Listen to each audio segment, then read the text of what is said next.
আমি রেখে এসেছি, তোমাকে নিয়েও যাবো, প্রমিস। শুধু একটু মানে ঈশাকে আমাদের ঘরের বউ বানিয়ে নাও না।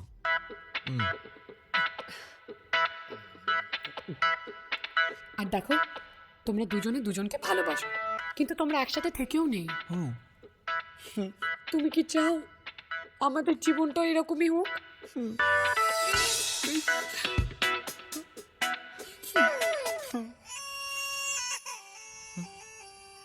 সর্বনাশ, দাদা কি হবে এখন? হ্যাঁ প্রদীপ, বলো কি ব্যাপার?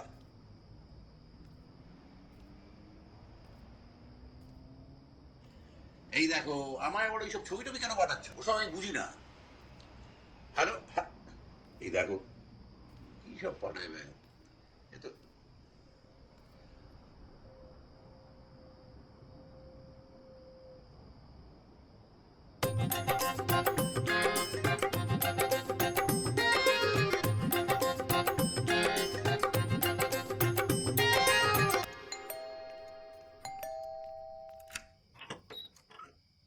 তুমি ম্যাডাম, কথা এই দাঁড়ো দাঁড়ো দাঁড়ো দাঁড়ো, কি ব্যাপারটা কি? হ্যাঁ, ঈশা বাড়িতে নেই।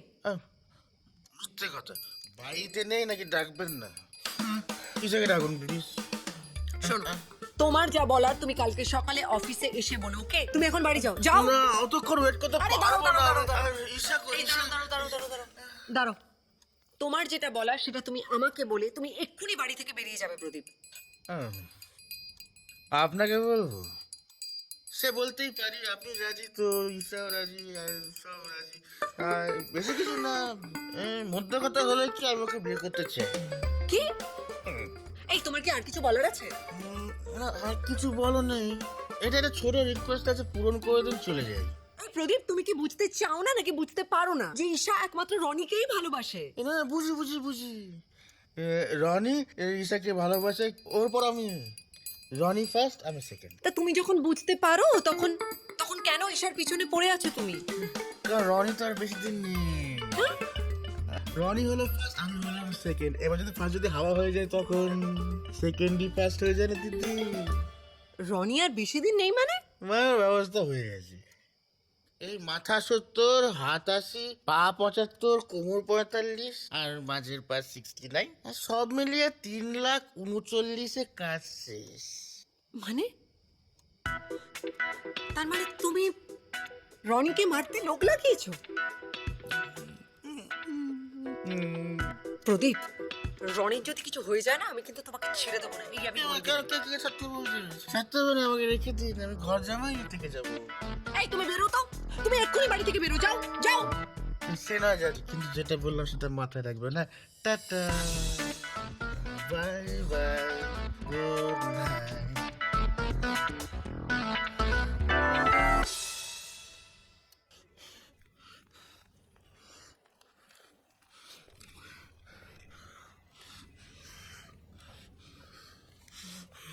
এই যে দাঁড়া, এই ঠিক করলি ভাই? আমার চাকরিটা খেয়ে নিলি? এবার দেখবি তোর যত স্বপ্ন টপ্ন আছে, আমি সব পদক করে সব থেকে খেয়ে নেবো। হ্যাঁ, এই প্রদীপ যে আগুন লাগাবে না, জ্বালিয়ে পুড়ে সব ছাড়খাড় করে দেবো। হ্যাঁ, সাবধানে থাকিস, রেডি থাকিস। যা পারিস কর।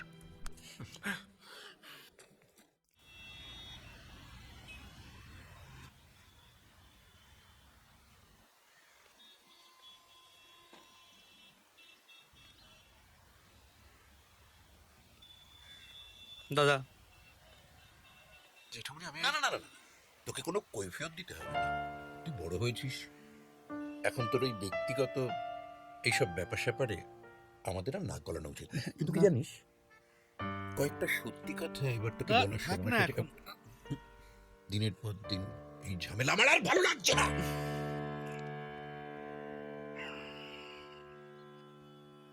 আমরা তোকে দীর্ঘদিন বানি বানি কতগুলো কথা বলে এসেছি। তোর মার আর বাবার মৃত্যুর কোনোটাই অ্যাক্সিডেন্টে হয়নি। এবার তোকে সত্যিটা খুলে বলি, আর শুরু থেকে শুরু করি। আমার বাবা, তোর দাদু, প্রেম করা, প্রেম করে বিয়ে করা, এসব একেবারেই সহ্য করতে পারতো না। হতেই পারে, অর্থোডক্স পুরোনো দিনের মানুষ, অনেকেই তখন এরকম ছিল। এই ছেলেপিলারা হাত ধরে ঘোরাঘুরি করবে রাস্তায়, এত পছন্দ করতেন না। আমি তার কথা মেনেও নিয়েছিলাম, কিন্তু আমার দুই ভাই কাকামণি আর তোর বাবা মেজ, তারা দুজন কালের নিয়মেই প্রেমে পড়লো বুঝলি। দাদা দাদা, বলতে দে, আমায় আটকাস না। তোর কাকামণি আবার প্রেম করতো একজন ক্রিমিনালের মেয়ের সাথে। আমরা বোঝালাম, বাধা দিলাম,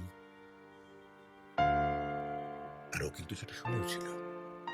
সম্পর্কটাকে টেনে নিয়ে যায়নি, কিন্তু তোর বাবা চিরকালের কুয়ার গোবিন্দ এক মেয়ে, ওর সম্পর্কটাকে চালিয়ে নিয়ে গেল। আর একদিন রাস্তায় ওই হাত ধরাধরি করা অবস্থায় তোর দাদুর চোখে পড়ে গেল। প্রচন্ড অশান্তি হলো বাড়িতে। আর সেই দিন রাত্রেই তোর মাকে তোর বাবা বিয়ে করে ফেলল। তোর দাদু প্রথম প্রথম মুখ ফিরিয়ে থাকতেন, তারপর আস্তে আস্তে আমরা সবাই মেনে নিলাম। এভাবেই চলতে লাগলো, সব ঠিকঠাক, হ্যাপি ফ্যামিলি। 1 বছর পরে তুই হলি, আর তার এই ধর মাস 3 বাদে তোর মা তোর বাবার এক বন্ধুর সাথে পালিয়ে গেল। লজ্জায় অপমানে তোর বাবা কাউকে মুখ দেখাতে পারতো না। চারিদিকে প্রতিবেশী আত্মীয় স্বজন সবাই নানা কথা বলছে, বাড়ি থেকেই বেরোতো না। আরে তারপর একদিন আমরা দরজা ভেঙে দেখলাম মেজ গলায় দড়ি দিয়ে সিলিং থেকে ঝুলছে।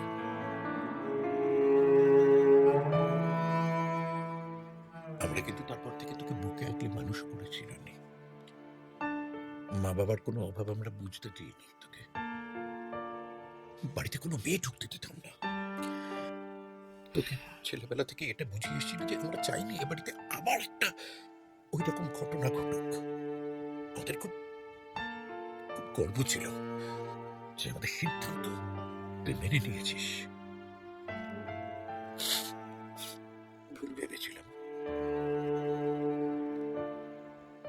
কথাগুলো একদিন বাদে বলতে পেরে ভেতরটা খুব হালকা লাগছে, জানিস তো। তুই এখন সম্পূর্ণ স্বাধীন। এবার থেকে নিজের জীবনের সব সিদ্ধান্ত নিজে নিবি। তোর ওপর আমাদের আর কোনো দাবি রইল না। কিন্তু যাই করবি ওই সত্যিটাকে মাথায় রেখে করিস কিন্তু।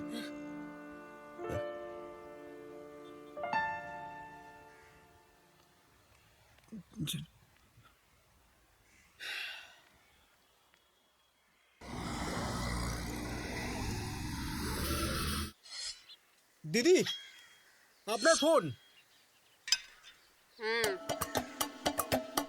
হ্যালো,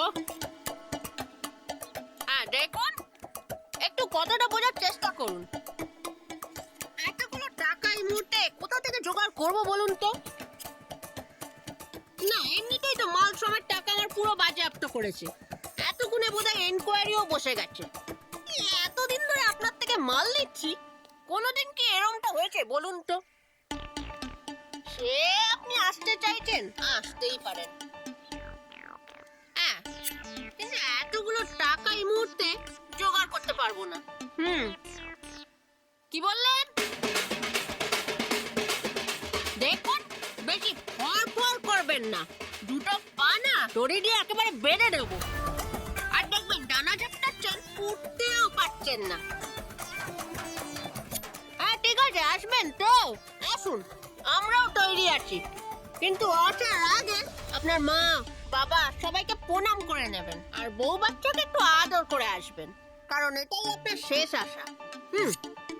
কত চাইছে দিদি? 10।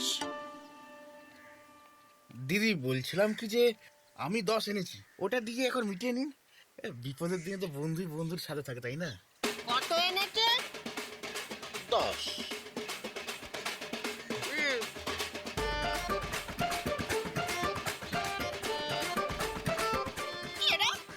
এসেছে ওই ভয় দেখানো অ্যাডভান্স। দেখ 10,000 টাকা দিয়েও শান্তিপ্রিয়ার বিপদ কাটাতে এসছে। শান্তিপ্রিয়ার বিপদ কাটাবে নাকি 10,000 টাকা দিয়ে? ওরা ছুটো, রাখ এটা, ভাগ এখান থেকে ভাগ। ইয়ার কি হচ্ছে আমার সাথে? শান্তিপ্রিয়ার সাথে ইয়ার কি? 10,000 টাকা দিয়ে তুই শান্তিপ্রিয়ার বিপদ কাটাবি? ওরে ছাগল, 10 কোটি আছে তোর কাছে। 10 কোটি? কি হলো? কানে কথা গেল না? আমার 5 জোয়ার করে দিতে পারি। এ তো আচ্ছা মুশকিলে পড়া গেল। 5 কোটি? সত্যি বলছিস? মিথ্যে আমি বলি না, আর না পাওয়া অব্দি আমি এখানেই থাকবো। আর সত্যি সত্যি টাকা যদি না পাও তাহলে ঠান্ডা গরম যা খাবেন আমি খেয়ে নেবো, কিন্তু পেলে আমাকে দিতে হবে। পালান বল। আমার অফিসের বসের না প্রচুর টাকা, হুম, তার একমাত্র বোন ঈশা। ওর বোনকে যদি কিডন্যাপ করে নিয়ে আসতে পারেন তাহলে যত টাকা চাইবেন দিদি দিয়ে দেবে। তাই যে তুলে আনছি। আজই না এক্ষুনি যেতে হবে, তা নাহলে বাকি পড়। অ্যাড্রেসটা দে। আমার কেসটা, তোর আবার কি কেস? ঈশার বয়ফ্রেন্ডকে ভয় দেখানোর কেসটা। তোর থেকে টাকা নেবো না, রেখে দে, তোরটা এমনি করে দেবো। Thank you. বিজয়,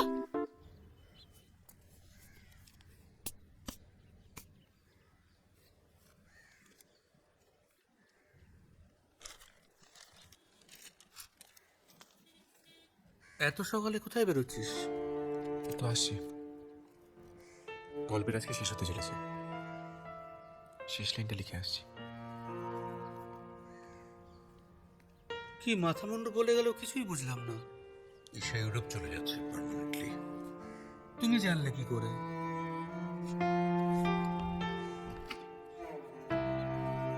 দাদা, আমরা কিছু ভুল করছি না তো?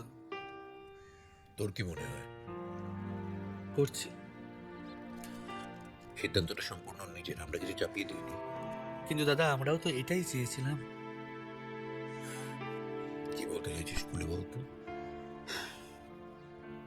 দেখো দাদা, তুমি বা আমি সবসময় চেয়েছি রনি ভালো থাকুক। ঈশা ছাড়া রনি ভালো থাকতে পারবে না। আমরা আমাদের জেতা জেতার আনন্দে মেতে আছি, কিন্তু মাঝখান থেকে ভুগতে হচ্ছে আমাদেরই ছেলেটাকে।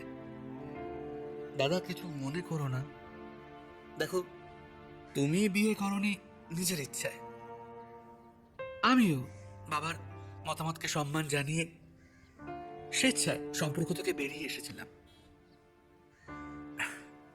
রনির বেলায় কিন্তু সেটা হচ্ছে না। একটু ভেবে দেখো দাদা, ওকে এই রাস্তায় আসতে বাধ্য করেছি আমরা।